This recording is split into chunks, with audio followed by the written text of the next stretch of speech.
Hey there, and welcome to this explainer. I'm absolutely thrilled to be your instructional coach today as we tackle Competency 004A. Whether you're just starting your certification journey or kind of polishing things up before exam day, we're going to master physical fitness instruction together. And look, we're doing something way more powerful today than just memorizing a bunch of vocabulary words. We're translating all this exam theory directly into real classroom success. By the time we wrap up, you'll know exactly what these concepts look like when you're actually teaching your own kids. Section 1, the meaningful classroom moment. Let's get right to it. Okay, let's dive into this. I want you to just take a second and picture yourself standing in front of your future students.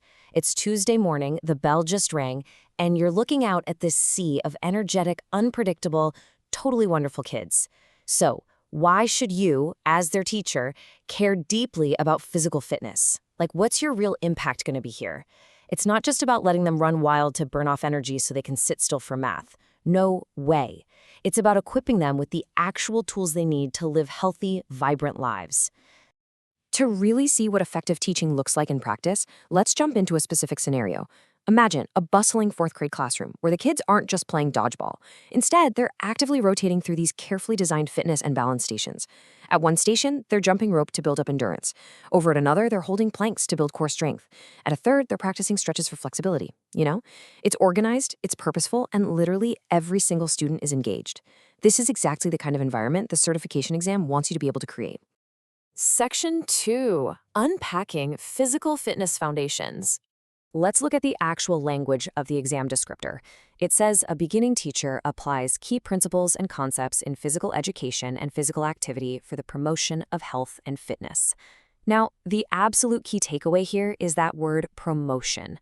You're actively promoting both immediate health benefits, like, feeling energized today, and long-term health benefits, basically setting them up for a lifetime of wellness.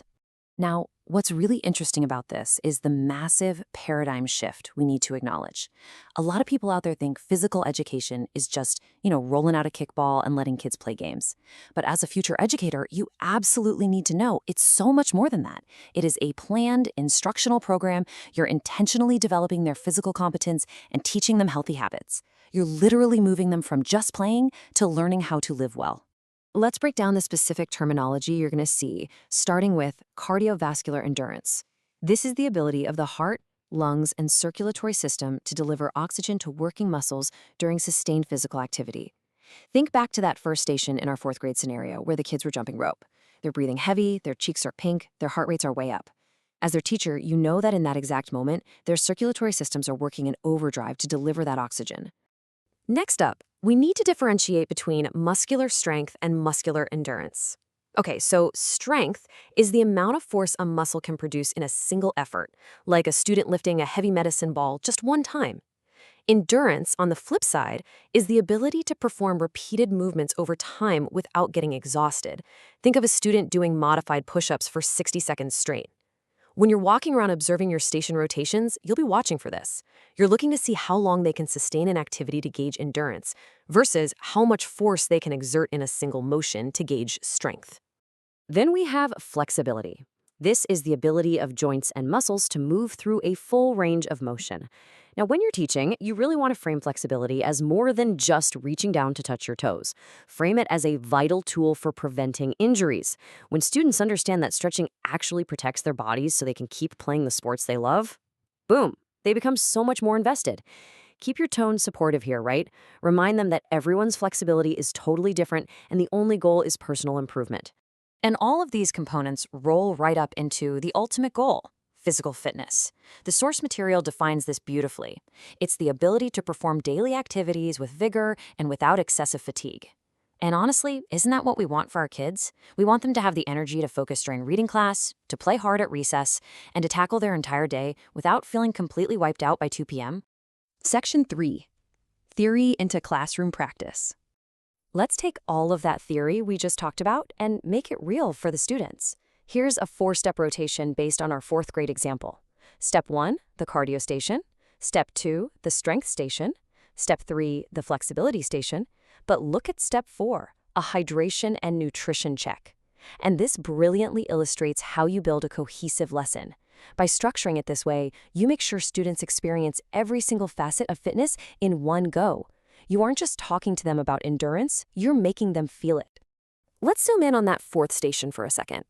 Nutrition is the process of obtaining and using nutrients needed for growth, energy, and health. So why is a nutrition station so vital? Well, because you can't teach physical activity in a vacuum. During this hydration and nutrition check, you're teaching your students that what they put into their bodies is literally the fuel for their physical performance and growth. If they want to run faster or play harder, proper fuel is the absolute key. Which brings us to weight control and conditioning. Weight control means maintaining a healthy body weight through a balance of nutrition and physical activity. Conditioning is a program designed specifically to improve fitness and performance. The exam really expects you to understand this holistic approach. You're teaching students that exercise, nutrition, and healthy lifestyle choices are like pieces of a giant puzzle. They work together in perfect synergy to support overall well-being. It's never just one piece on its own. Section 4. Reflection and instructional decisions. I want you to take a brief moment of reflective thinking right here. How would you ensure safety at these stations? Like, if you have 30 energetic kids rotating through physical activities all at once, what are your instructional decisions? Well, you'd need really clear spacing guidelines. You'd need to demonstrate exactly how to use the equipment safely. You need a clear universal signal to stop activity immediately. Safety absolutely must be incorporated into your physical activity instruction. It's the non-negotiable foundation of your entire classroom. Another crucial instructional component you have to consider is stress management. These are techniques used to reduce physical and emotional stress. So how might your students respond to this? Well, think about your diverse learners. A lot of students carry a ton of anxiety into the classroom. By teaching them that physical activity, deep breathing, and stretching can actually lower their stress levels, you are handing them a profound emotional regulation tool. Suddenly, your physical fitness lesson doubles as a wellness strategy for their mental health. How cool is that? Section 5. Exam and classroom takeaways. So the crucial point is, when you sit down for that exam, remember these 4 essential takeaways from the source material. Number 1, physical education promotes overall health, not just athletic performance. 2, fitness is multifaceted. It's got endurance, strength, flexibility, the whole shebang. 3, nutrition, exercise, and healthy habits are deeply interconnected to support wellness. And 4, safety is absolutely always your priority in instruction. Lock these 4 principles in, and you are going to be perfectly prepared for test day. But honestly, beyond the exam, let's bring the focus right back to your ultimate why. Your real goal as a future educator is to help your students develop healthy habits, physical competence, and lifelong wellness. Mastering this competency isn't just about passing a test. It's about empowering you to build genuine confidence in your future students. It's about sending them out into the world totally prepared to take care of their bodies and their minds. So, I want to leave you with this final provocative thought. Knowing everything we've just covered about endurance, strength, nutrition, and safety, how are you going to inspire lifelong wellness in your future classroom? What are your stations going to look like? How will you make fitness fun, safe, and meaningful for all your diverse learners? You've got the tools, you've got the knowledge, and you are entirely capable of making a massive impact. Thank you so much for joining me for this explainer, and I absolutely cannot wait to see the incredible classrooms you all create.